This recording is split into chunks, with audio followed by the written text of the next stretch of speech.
Well, welcome everyone. My name is Dr. Marnie Reven, and I'd like to welcome you to the July 20th, 2026 Alliance of International Aromatherapists Research Academy presentation. So the AIA Research Academy is made possible by a generous grant from the Gat Fossé Foundation, and that link is in the chat.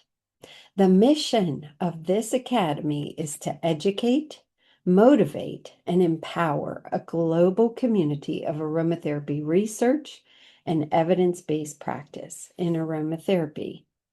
If you would like to become a member of the AIA Research Academy, simply sign up at the link in the chat, which we will designate. You'll receive notifications about upcoming webinars and have access to all previous and future presentations. We also have a YouTube channel with the presentations and bonus shorts, and that link is also there. Be sure to log in and subscribe. We really appreciate that. And it helps us to spread the word if you always watch the video all the way through and if you subscribe to our channel. So today's webinar is titled Why Research Matters, Science, Bias, and Critical Thinking. This is part of a three-part webinar series that's going to run today in August and then again in September. And the whole name is Research Methods for Practitioners, Learning from a Systematic Review. All right. So these are presented by Marco Valussi, who's a qualified UK-trained clinical herbalist and aromatherapist. And now allow me to introduce Marco to you. Marco Valussi has a keen interest in the philosophy of science and the rational justification of therapeutic claims. In other words, he just doesn't want any science. He wants good science. His involvement in traditional herbal medicine and aromatherapy, as well as in scientific research, has given him insight into some of the pitfalls that aromatherapists may encounter when considering the role of science and on the centrality of critical thinking. By the end of this presentation, participants will be able to discuss what science is and why it relies on specific concepts and methods. They should also be able to discriminate between, on the one hand, poor or fraudulent research, and on the other hand, pseudoscience, and elaborate on the different risks involved in this last category, that pseudoscience category. So Marco is with us today and we'll be taking questions at the end. The way that we have structured this is that it is pre-recorded. It is 48 minutes of amazing presentation. And then at the end, we'll have chat and we'll have live questions.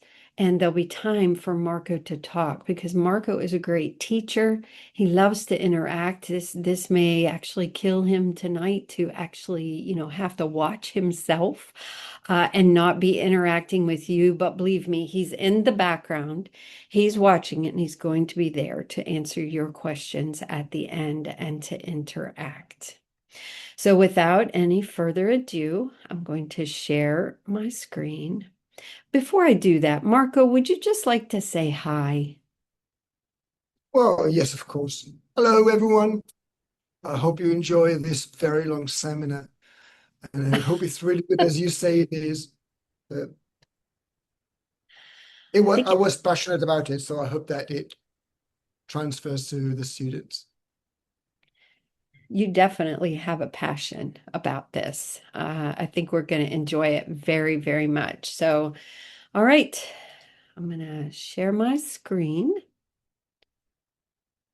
and find my controls. There we go. And here we go. Hello, everyone. My name is Marco Valussi, and I'm really glad to be part of the AIA Research Academy program, and I'd like to thank the association for inviting me to give my perspective on research as an aromatherapist and as a researcher. And I'd like to thank the Valussi Foundation for making it possible to create such an important program for the aromatherapy community. Now, since I mentioned my perspective, let me tell you something about myself, where I come from, so that you might understand better, again, my perspective. So I am a UK trained herbalist and a clinical aromatherapist, but at the moment I'm working mainly as a researcher and as a consultant in the field of essential oil and essential oil distillation, and also as a teacher in the same fields at various master degrees in Italy. I've always been interested in the philosophy and history of medicine, and I guess this explains my angle in this seminar. This is the first of a series of 3 seminars in which I will give you my take on research methods and the reasons why I think we should, if possible, as individuals and as members of the aromatherapy community, engage with research methods. In fact, this seminar will be dedicated not to technical issues. This first seminar you're watching now is not going to be dedicated to technical issues, but let's say to the background matter. That is the exploring of the justifications for research. Now, let's say answering the question, why should we do science in the first place? And I will do that both from a philosophical and ethical point of view, as well as by looking at the way science can help us rise from our subjective standpoints to try to reach a less biased approach. The second and third seminars will delve into more technical point of research. Of course, there's no way in which I could really discuss such a vast matter as research methods in a couple of seminars, and there will be no need since the AIA research program already has a number of great videos delving into the specific points. What I mean to do is to look at some of the critical points and technicalities of research using our experience as authors in conducting a vast systematic review on essential oils and viruses as an example. And then I would like to share with you our experience with the publication process, which is something which is quite important, but rarely discussed in technical seminars. But let's start, as usual, at the beginning. Now, a common question that I find myself posing to myself and to other people is why we should study the philosophy of science instead of just focusing on scientific methods and techniques. Why just not go directly to the meat of the problem? Well, my reply to this question is that I believe that to practice science effectively, or even to interpret scientific results, we must understand what science is, how it works, and why it relies on specific concepts and methods. Without this broader understanding, we risk using scientific tools in a mechanical way, which limits both their effectiveness as tools and also our ability to interpret the results. It also makes it harder to distinguish science from practices that imitate scientific language without having a genuine scientific foundation. While familiarity with scientific tools can sometimes help identify poor or fraudulent research, only understanding the theoretical foundation of scientific thinking allows us to distinguish science from pseudoscience, which I would define as anything that looks and feels like science, but is not science. and which doesn't need to be fraudulent at all. Pseudoscience does not mean fraudulent science. For example, scientific research often uses statistics to analyze events and make predictions. But using probability to establish cause and effect relationships, such as claiming that an essential oil produces a specific therapeutic effect and so on and so forth, raises important methodological challenges which we must be aware of if we want to do proper research. Recognizing these limitations helps prevent premature or misleading conclusions. And finally, science is a human activity shaped by social and cultural influences. This means scientific knowledge is always provisional rather than absolute. Philosophy helps us examine core concepts such as truth, knowledge, cause, and explanation, especially in fields where simplified oppositions like natural versus synthetic or traditional versus modern are often used without careful analysis. Consider, for instance, the argument that medicinal plants are preferable to, let's say, synthetic drugs because medicinal plants are traditional, synthetic drugs are modern, and tradition is assumed to be always superior to modernity.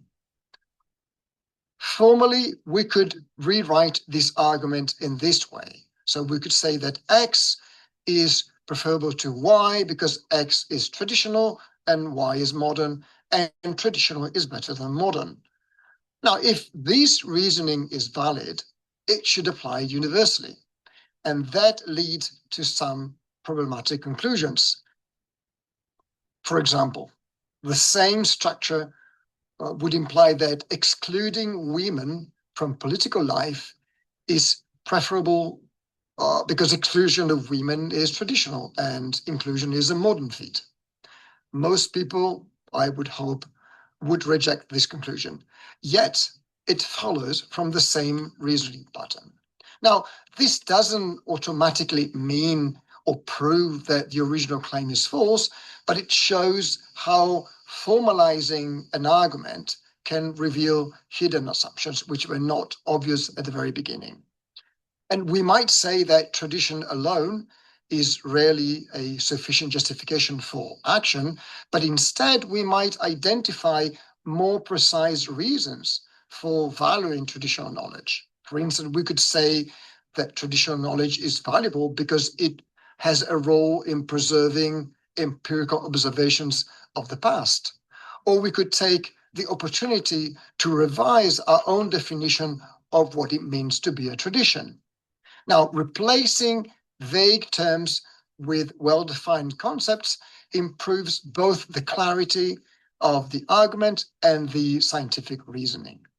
So, back to the initial question, why does research matter? Why do we want to do science? And I know that many practitioners feel distant from academic science. Sometimes this distance reflects legitimate concerns, such the excessive reductionism of modern science, the prejudice against non-conventional practice and tradition, or sometimes even just communication gaps. Other times, this diffidence arises from misconceptions about scientific methodology. So I maintain that science itself is not the main problem. Distortions of science are the real problems. And the aim of this course is not to present science as an unquestionable authority, but to promote clarity, professional autonomy, and intellectual responsibility. Because properly understood, scientific reasoning protects meaningful professional traditions rather than undermining them. But we need to make it clear that research is not an obligation imposed from outside, nor should be primarily a path to prestige or publication. It is a structured response to uncertainty and complexity. uncertainty and complexity that practitioners in health-related fields constantly face. Research helps improve practice, protects patients, and protects practitioners from the limits of personal judgment. So, to sum it up, experience is valuable. We always start from experience, but experience alone does not reliably prevent error. And science starts with self-reflection. Every research question is influenced by motivations, expectations, professional identity, and sometimes economic interests. Research begins by making these influences visible rather than pretending they don't exist. Acknowledging them strengthens research because hidden motivations are far more dangerous than recognized ones.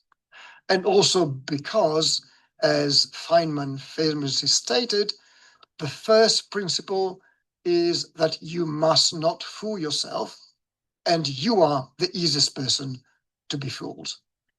Social psychology tells us that humans are extremely good at finding evidence that supports what they already believe, and that this bias affects everyone. It's not a moral failure, it's a cognitive fact.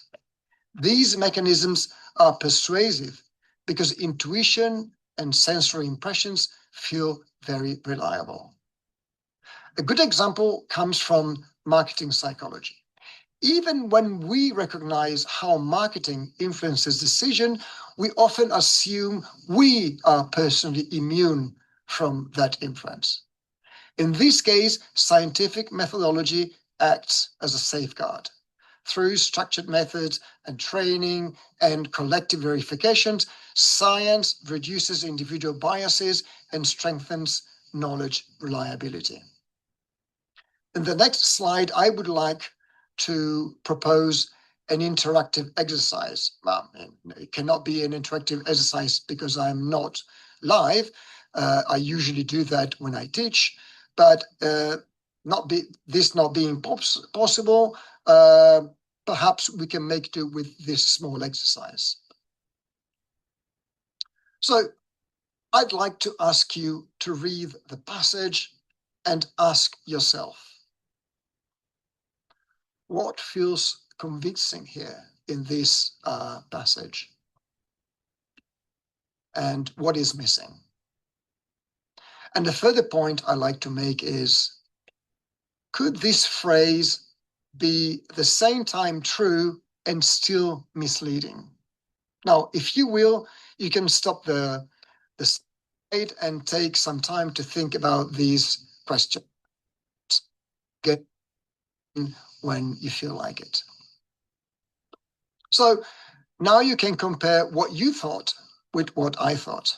So I'd say that to me, what was convincing in the passage was the reporting of a real experience of a practitioner. But there are, in my opinion, three critical points. The first one, just because we are confronted with anecdotal evidence doesn't mean that there was no effect, but at the same time, it doesn't equate with a proof of an effect. The second obvious point is that there was no mention of a comparison of a way to control, which makes it hard to attach a causal weight to this experience. And further, there was no way to account for all the other valid explanations for the observed change, such as placebo, regression to the mean, natural recovery, and so on. But now back to science and how to characterize and differentiate it from other enterprises that look superficially similar. As I briefly mentioned, science is not a label. It's a process, it's a disciplined process. And simply using scientific terminology or instruments is not enough. The thing is, teaching scientific method is sometimes confused with teaching scientific thinking, which is like believing that spelling defines literature or playing scales define music. The truth is that scientific tools acquire value only within a rigorous methodological framework requiring critical thinking, transparency, and most importantly, openness to refutation.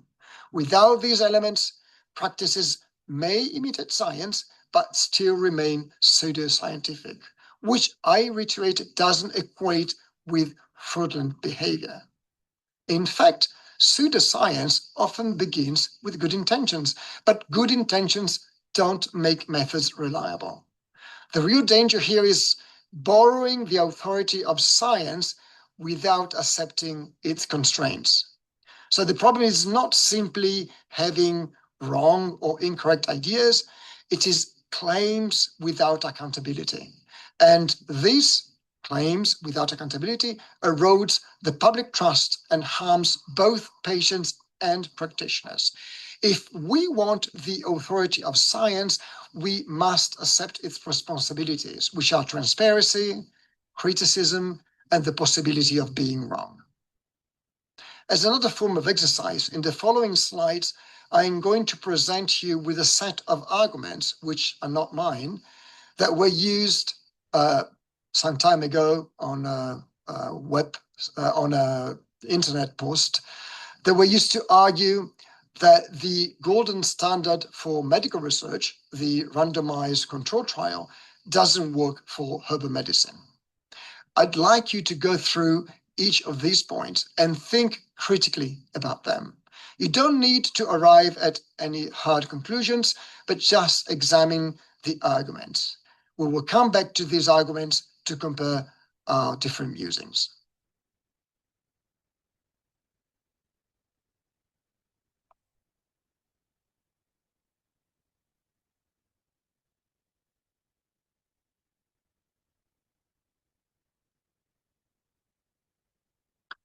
Now, back to the seminar. The message I wanted to send was that research methods rests on assumptions about truth, evidence, and trust, and that science is not like law or politics or apologetics or rhetoric. It's not an adversarial process. We're not one against each other. Its goal is to research the truth, or more modestly, the truths. And scientists should not try to win a discussion at all costs using tricks or arguments or ridicule or attacking the motives of other authors rather than their reasons.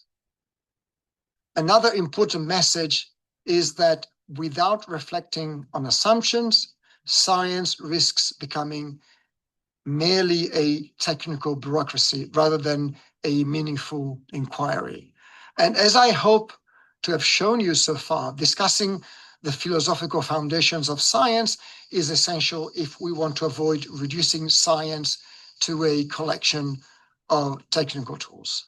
Now, after arguing why understanding science matter, I'd like to start from an even broader perspective, how science connects with freedom, skepticism, and pluralism, and why it historically developed alongside liberal democratic systems.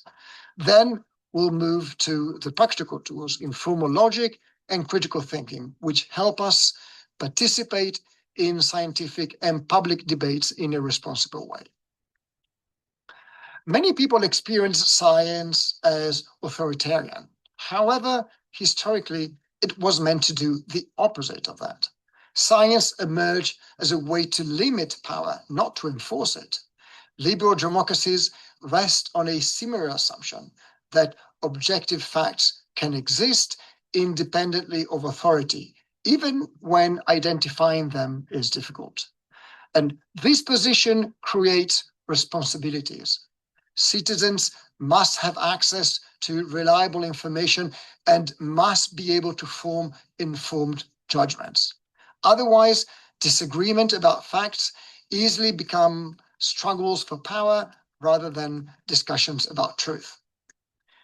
Several political and philosophical thinkers, including Thomas Jefferson, James Madison, John Stuart Mill, John Dewey, and Karl Popper, saw science as a protection against arbitrary authority, because scientific thinking distributes power by making claims accountable to evidence and to public scrutiny. You can see this influence directly in foundational political documents such as the US Declaration of Independence, which famously states, "We hold these truths to be self-evident."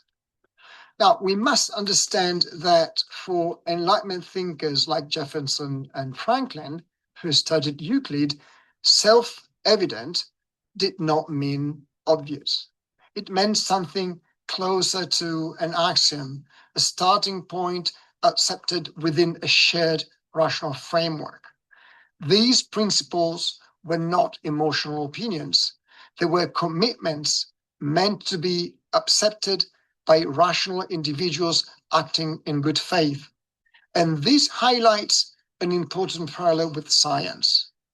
Reasoning requires not only logic and evidence, but also intellectual honesty and ethical commitment.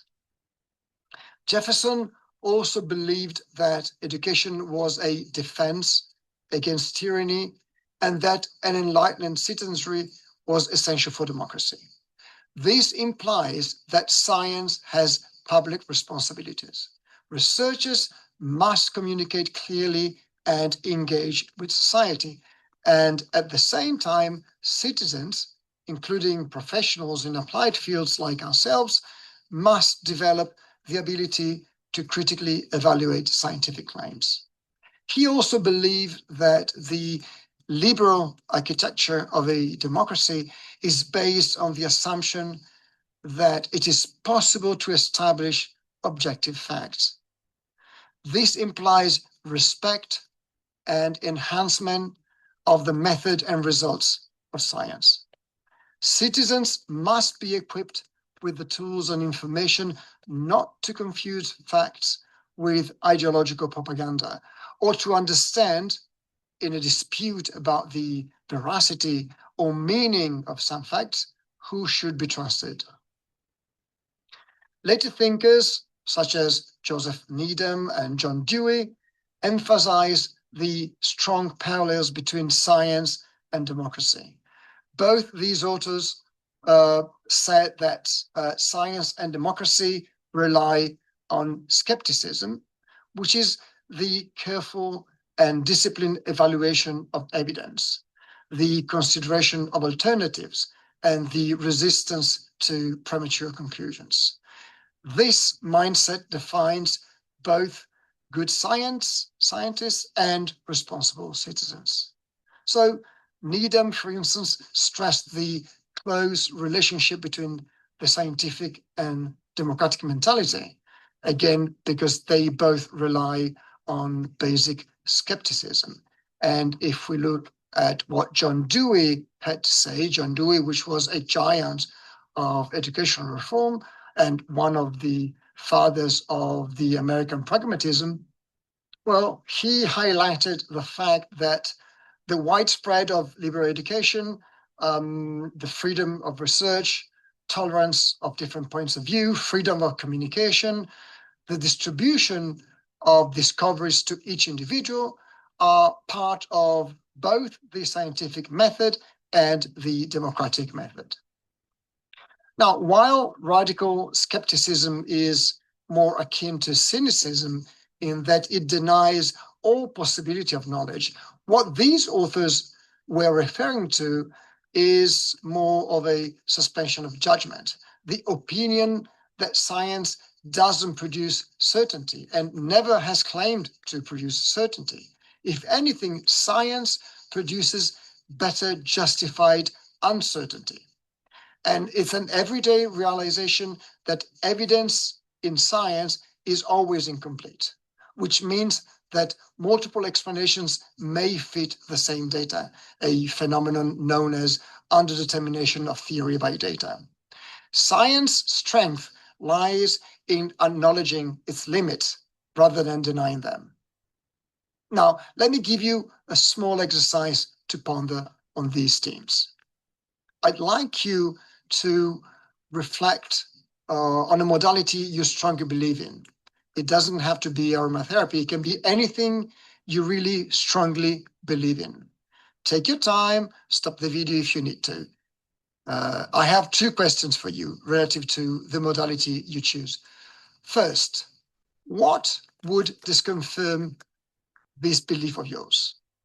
And secondly, what evidence would make you pause? Again, take your time, stop the video if you need. Now, I propose that if you couldn't find any conceivable evidence that could change your mind about the modality you choose, then we are no longer doing research. This descends from one of the pillars we mentioned before, that we must imagine the possibility of being wrong.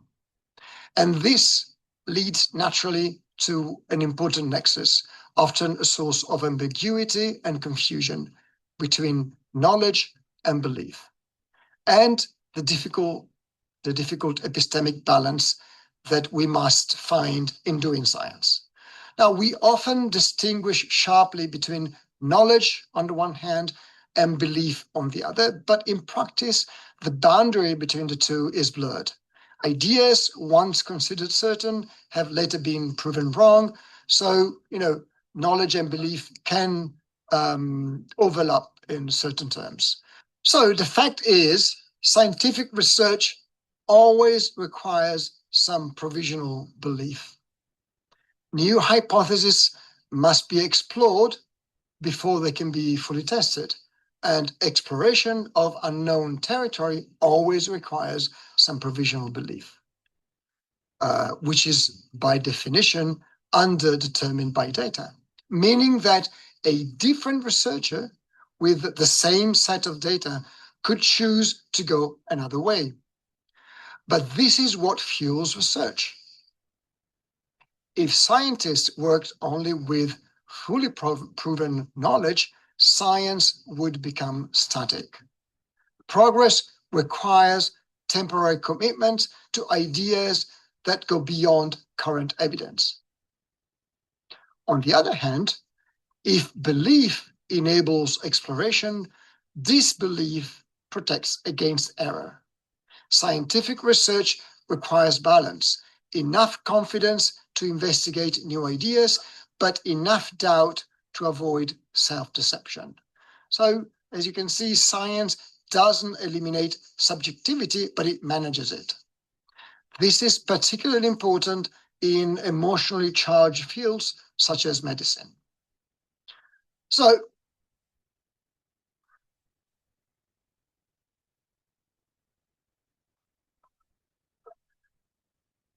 the reasoning behind the role of belief and disbelief in science is not totally logical. It's more of an attitude, a stance, an orientation in receptivity. Beyond that, it lies what seems to be a truly logical approach, the suspension of judgment when evidence is inconclusive. Ideally, researchers would examine arguments both for and against a hypothesis before reaching any conclusions, and would declare an attitude of non-conviction when evidence is inconclusive. But in reality, scientists inevitably develop preferences for certain research directions. Science progresses through this tension between commitment and critical reflection. And this realization leads naturally to the next subject, critical thinking. Studying informal logic and critical thinking is essential before learning scientific methodology.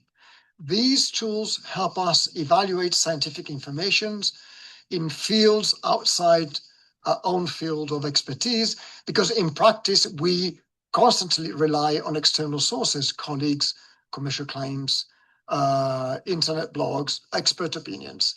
And we do need criteria to judge reliability.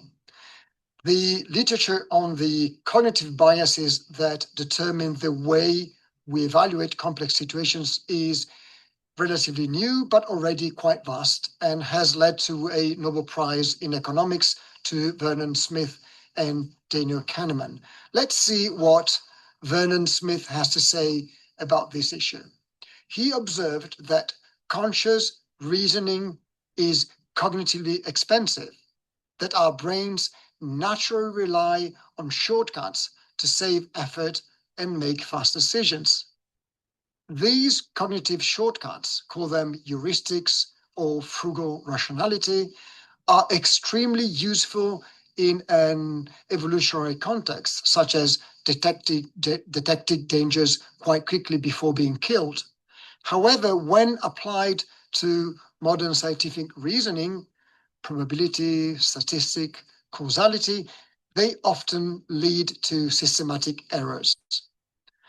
Now, let me give you a few examples of the tricks of the mind, of the cognitive biases. Briefly, the first example is that of typicity. When we are faced with difficult statistical or probabilistic reasoning, that is, when we need to evaluate the likelihood of a certain phenomena, or when we need to answer questions such as, what is the probability that the event X is an effect of the cause Y? Now, when we have these questions in front of us, instead of reasoning correctly in a probabilistic way, we often take a shortcut that leads us easily to the wrong answer, but which appears to be the right one to us because it looks typical. So when confronted by a person whose external appearances are stereotypical, we often assign them a certain occupation which fits the appearances versus a less fitting occupation. Even when from a merely statistical point of view, it is much more probable that this person belongs to the second occupation instead of the first one. Another trick is the spurious correlation problem, which happens when two unrelated events appear to be connected, but they are actually influenced by other factors, like, for instance, demographic trends. For instance, it was once thought that the presence of a stork's nest on the roof of a house increased the probability that a large family lives in that house, when in fact, a large family will likely live in big house, and the larger the house, the wider the roof, and the wider the roof, the greater the chance that storks will build their nest on that roof.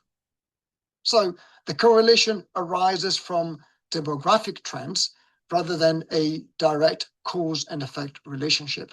Or if anything, we could say that if there is a cause and effect relationship, it is an inverted one.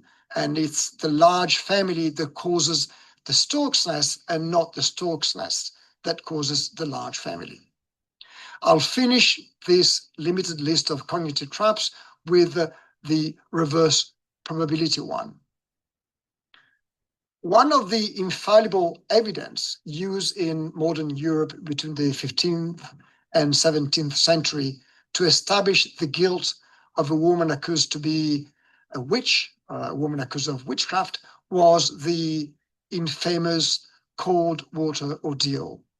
The defendant had her hands tied together with her feet with a rope. After that, she was immersed in the water of a river, a pond, or a canal. If she had survived, there was proof of her guilt. She was certainly a witch, since the devil wanted to save his worshipper by keeping her afloat. Vice versa, if she had drowned going to the bottom, her innocence would have been proven. This is a trap we often set ourselves due to our own difficulty in making comparative judgments, comparisons between different dimensions, comparisons between different categories. On the one hand, we tend to confuse the probability that given the event A, an event B will occur with the probability that given the event B, event A will have occurred. On the other hand, we are inclined inclined to come to a conclusion considering an insufficient number of obvious alternatives.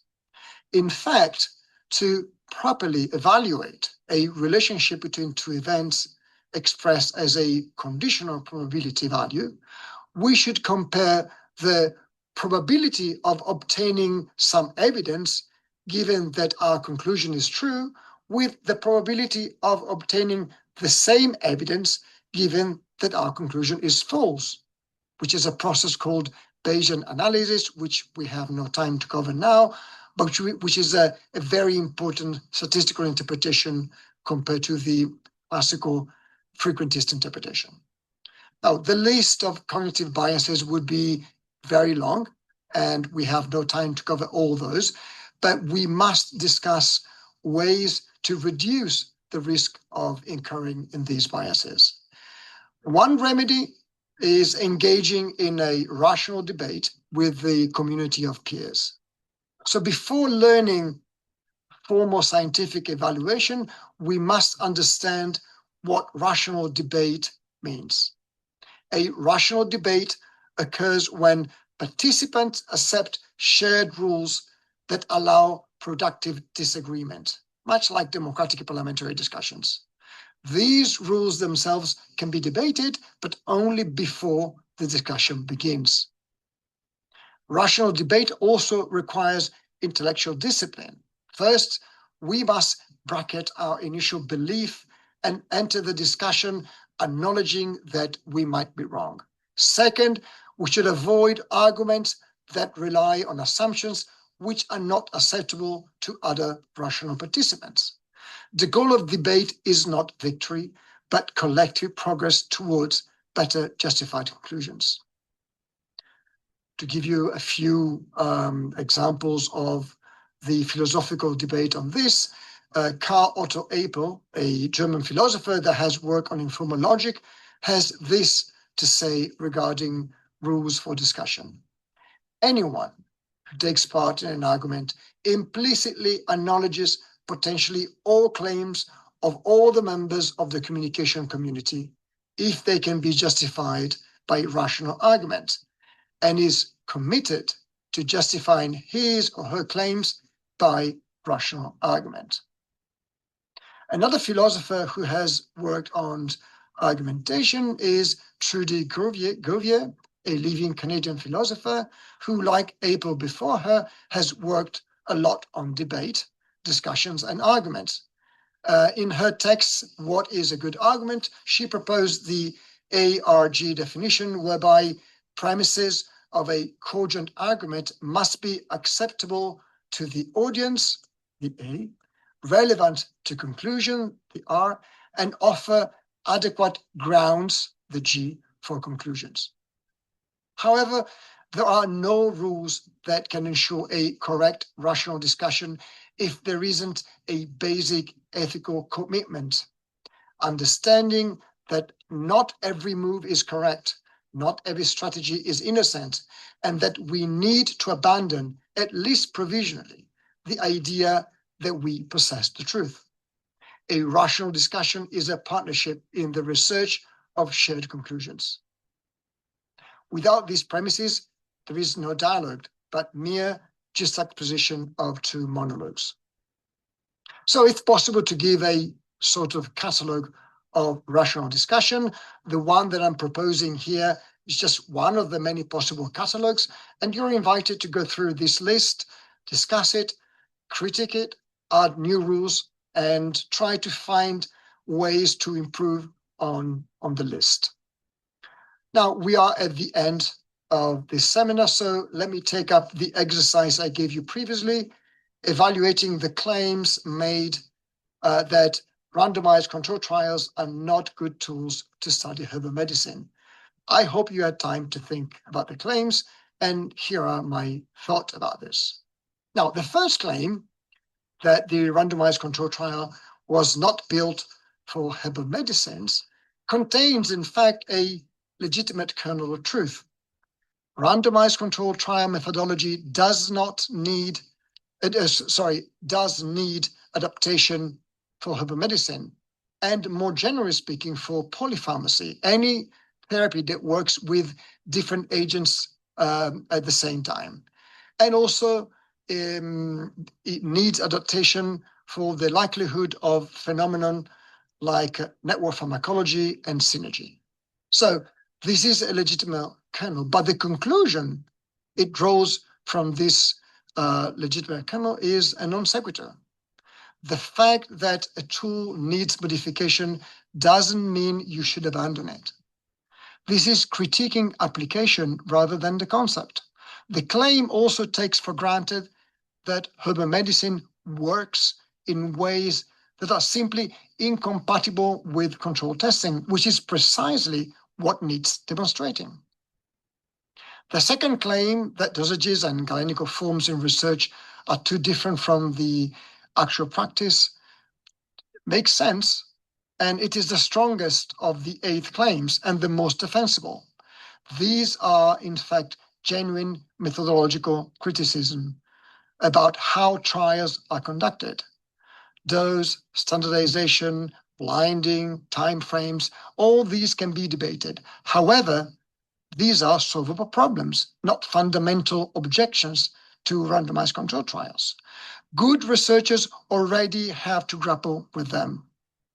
It undermines itself slightly by including blinding difficulty, which is a real but surmountable challenge, not a fatal flaw. The third claim on isolated compounds versus complex mixtures and about synergy and buffering is scientifically interesting and not implausible. In fact, in certain cases, it is quite plausible, but it's stated as a settled fact when it's actually a hypothesis that itself requires rigorous investigation. The St. John's wort hyperforin example is real, but it actually illustrates that we need more rigorous study of whole plant preparations and not less. The fourth claim regarding the traditional lore, on the one hand, reflects a real problem with the use of traditional data in evaluations. Researchers cannot dismiss traditional data just because they are traditional. However, the way the claim is made is clearly begging the question. Thousands of years of use is not data in any meaningful epidemiological sense, without controls, without systematic recording of adverse effect, without comparison groups. Populations also use arsenic, mercury, and bloodletting for thousands of years. Longevity of use demonstrates cultural persistence, but not necessarily efficacy or safety. This is a conceptual confusion. The word data here is doing enormous but unearned work. The fifth claim about complexity is partly true as a limitation, but becomes an argument from complexity that proves too much. If no research model can capture the complexity of plants, then no one, including the herbalist, can reliably know whether the treatment is working beyond placebo and natural recovery. The claim inadvertently undermines the practitioner's own epistemic position, not just the researchers. The sixth claim regarding standards sounds like a proper critical epistemological challenge, but is actually a deflection. It reframes a methodological question as a political one about whose standards count. The problem is that evidence according to whose standard cuts both ways. It equally undermines the herbalist's own claims of efficacy. You can't appeal to evidence to challenge evidence standard without specifying what better evidence would look like. The seventh claim about safety recycles the problem of claim number 4 and adds a clinical anecdote. Clinical outcome seen every day without controls cannot distinguish between treatment effect, placebo, regression to the mean, natural disease course, and confirmation bias. These aren't minor statistical quibbles. They are the entire reason controlled trials were developed in the first place. after centuries of confident but wrong clinical observation in conventional medicine too. The eighth and last claim is rhetorically satisfying, but intellectually empty. We don't need to apologize and stop fitting our medicine into a box, are rallying cries, but not arguments. The question isn't about apology or boxes, it's about how you reliably distinguish treatments that help from treatments that don't or that harm. So the overall pattern is quite striking. The 8 claims move from a legitimate methodological critique of claim 1 and 2 through interesting scientific hypotheses, especially in claim 3, to a wholesale rejection of the need for controlled evidence at all, claims 7 and 8. That's a quite significant slide, and it happens partly through the conceptual blurring of data, evidence, and clinical wisdom, which are used interchangeably when they refer to very different epistemic categories with different reliability profiles. The irony is that the strongest case for herbal medicine would embrace rigorous methodology adapted to its complexity, not retreat from it. I'll leave you now with a quote from Al-Hazen, an Arabic physician, philosopher, and one of the most important scientists of his age that lived between 1965 and 1040 of the current era. The duty of the man who investigate the writing of scientists, if learning the truth is his goal, is to make himself an enemy of all that he reads and attack it from every side. He should also suspect himself as he performs his critical examination of it, so that he may avoid fading into either prejudice or leniency. Now, for the suggested readings, this is just a personal and limited selection, but I hope it might be interesting. These are books about pseudoscience and the relationship between science and non-sciences. This is probably one of the most famous science books on cognitive psychology and bias of the last 20 years by Daniel Kahneman. And here are 2 textbooks on the same argument, but starting from a different perspective. And here is a recent collection of essays on the gullibility and the social root of gullibility. A general introduction to critical thought, a very beautiful book on critical reasoning, and a very detailed textbook on informal logic and argumentation. This is it for today. Until next seminar, stay well.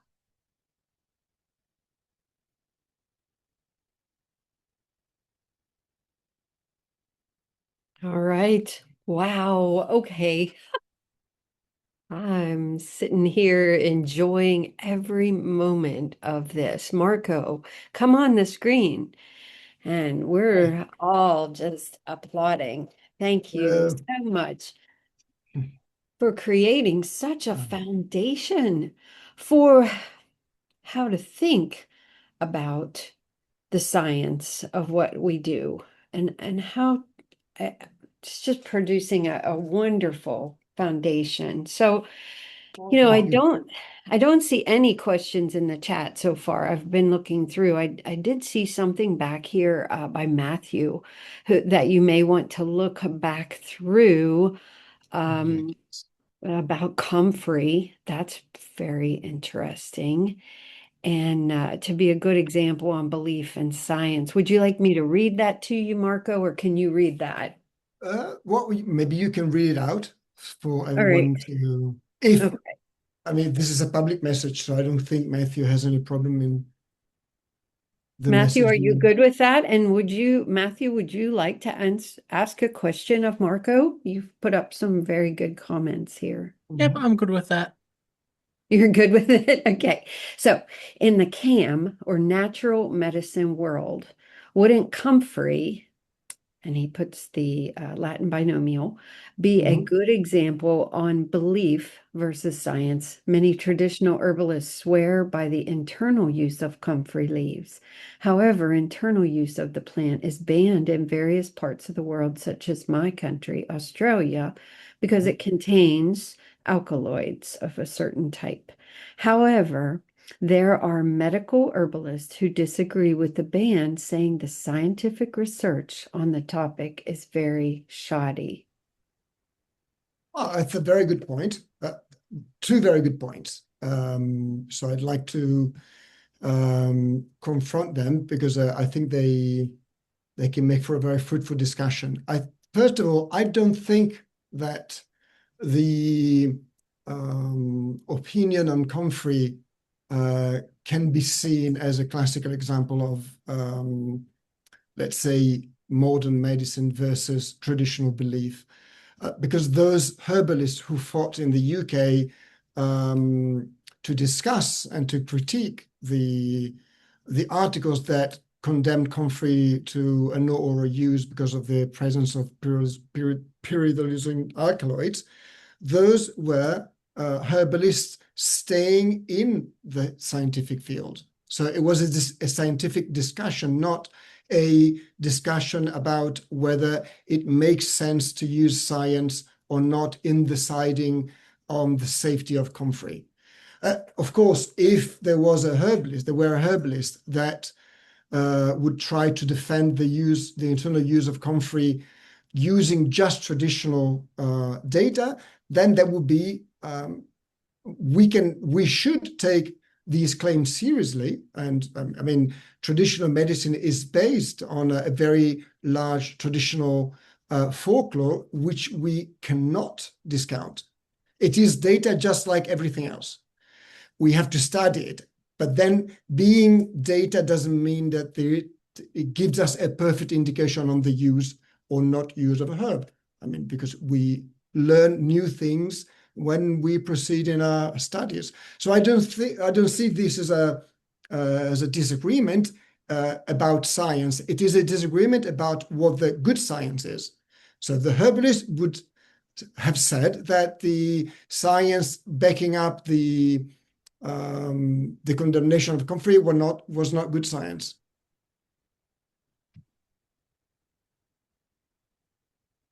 Does that answer what you were thinking about, Matthew?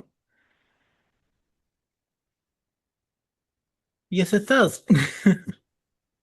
Thank you. I appreciate you being in the discussion, Matthew. Mhm. Marco, you have such good clarity about things. Like you have a specific point that you are making. And I put in the chat that this PowerPoint will be available on the learning management system on the AIA Research Academy.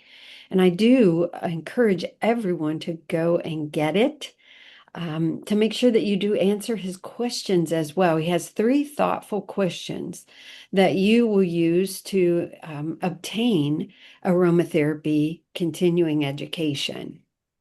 And if you have any questions about getting there or you're struggling at all, then you're going to come back to us and we are going to help you. And thank you, Denise. She just put up the link. So Matthew, I see your hand. Go ahead. Yep, I just thought of a question, and this one might be a potentially future AIA seminar slash workshop again with Marco. Um, but how would you incorporate the, if you will, the scientific method or the scientific research into your clinical practice rather than into just purely research? Oh, very good question. It depends on the literature that you're studying. So, of course, reading mechanistic studies on in vitro research obviously doesn't translate immediately and not even remotely to clinical use, because there's from in vitro research to possible clinical use, there's a lot of research to do. But clinical research, although it's not a lot, or we don't have enough clinical research on essential oils, and unfortunately, the quality isn't always the best. But those kind of studies are more readily translatable into clinical practice. Although to do that, you still need to consider not only the single paper that you read about, but you have to consider it in the context of the rest of the research around it. It's always a problem of reading research always as a part of a network of research. Picking single studies is always a bit risky because the results might not be always as applicable as you think. And there's also the problem that research is done by certain economic entities. You need money to do research. So obviously there is a certain interest in going in a certain way more than another because of obvious economic interests.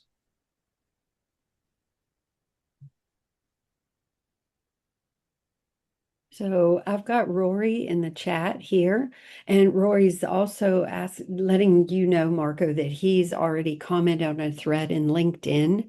So when you're done, if you would look at your LinkedIn thread, that would be great.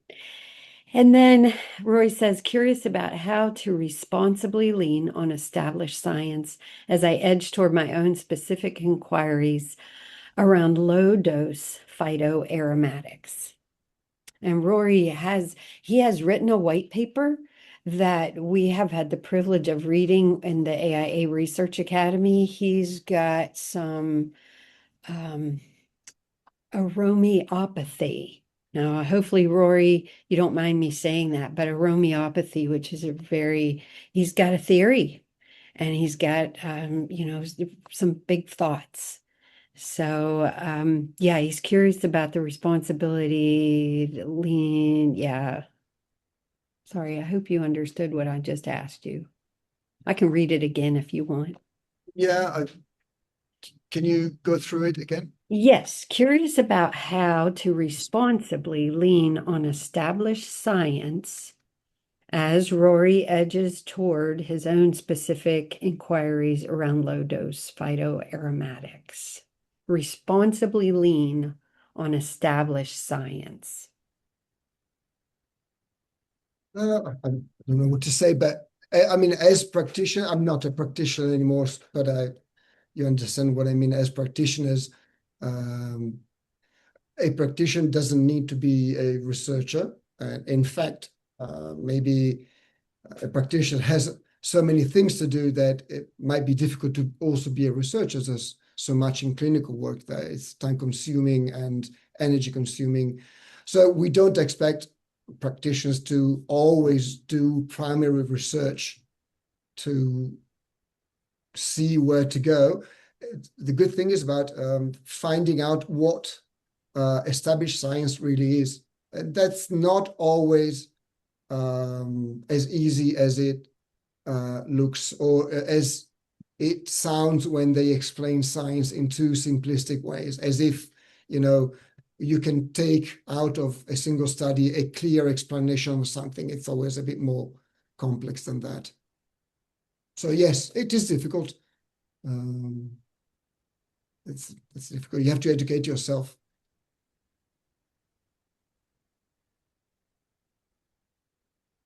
Anyone else want to ask a question, make a comment?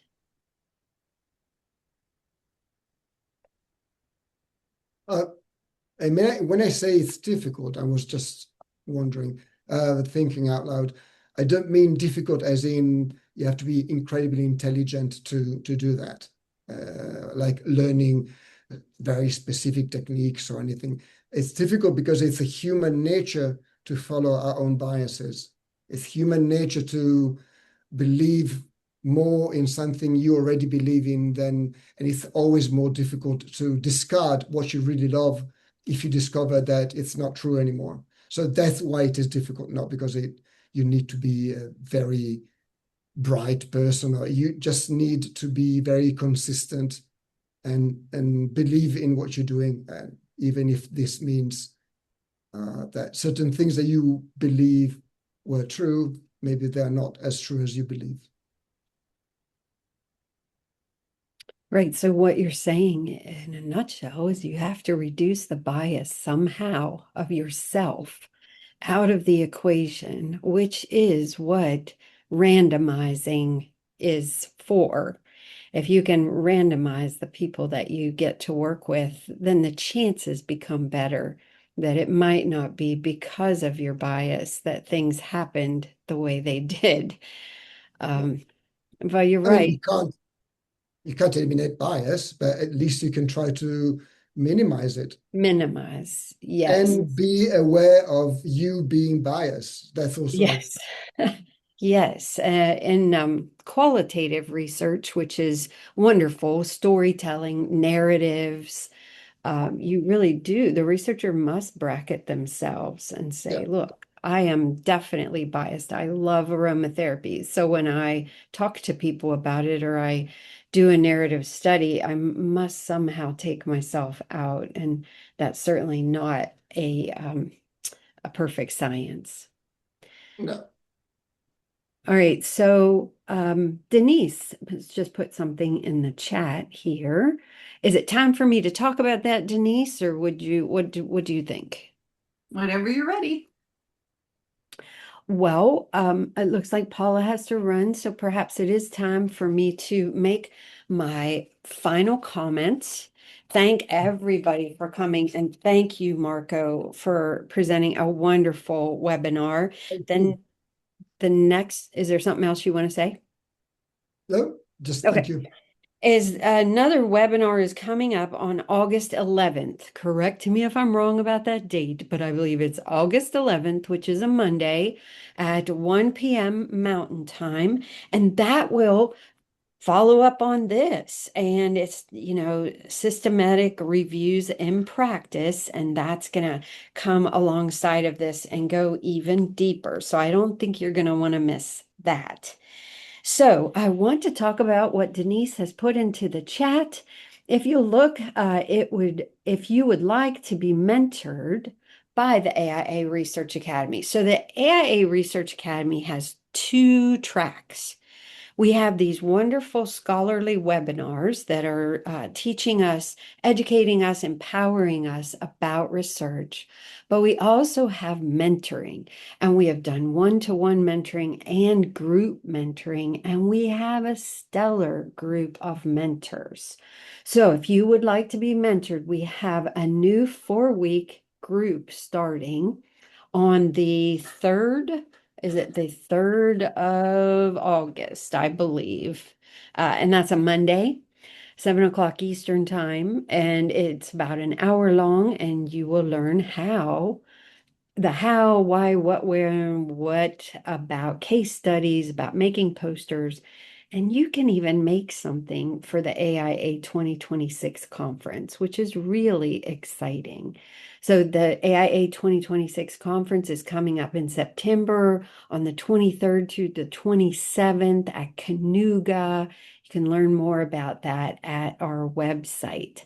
But in the meantime, yes, you can use the link to sign up for group mentoring. There's only 8 short questions, and you'll be able to tell us what your needs are, and then we'll send you all the information. And is there anything I'm missing? Carol, Denise, Carrie Ann, Mimi? Nope, Looks great. that's it. That's it. Well, Thank you, okay. Marco. It was amazing. Thank you, Oh, Marco. thank you very much. It was. Thanks again for It attending. wasn't too boring, was it? Oh, It was super interesting. it was super Great, interesting. thoughtful. Yeah. We started with 17, we ended with 17 on here. Everybody was on the edge No of their one seat. died on the way. No one died along the way. All right, I'm going to stop recording. Thank you, everyone, for attending. We love to see you at the next AIA Research Academy webinar sponsored by the Gat Fosse Foundation. Thank you. And if you please know do. anybody who wants to watch this, it's going to be replayed tonight. Is that correct? That wraps up today's session. Thanks for tuning into the AIA Research Academy. This academy exists thanks to the generous support of the Gat Fosse Foundation and is here to make aromatherapy research fun, accessible, and relevant.